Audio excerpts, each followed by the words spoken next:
Hey guys, how's it going? Welcome to my video.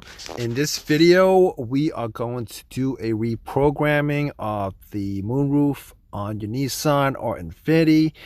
Now, you guys normally would need to do this if you guys had a dead battery or changed out the battery and this got cleared from the car's computer in the process.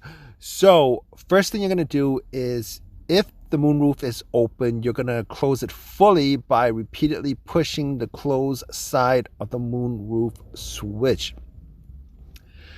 You're going to push and hold the closed side of the moonroof switch to tilt the moonroof up.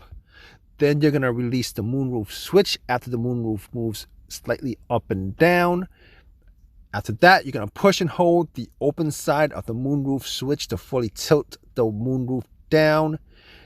And lastly, you want to check if the moonroof switch operates normally. And hope this has helped you guys out as far as this reprogramming of the moonroof is concerned. If you guys have any questions, definitely leave a question in the comment section. If you guys have any of your own personal experiences, definitely leave a comment. Please subscribe and give me a thumbs up, guys. Appreciate it. Have a good day.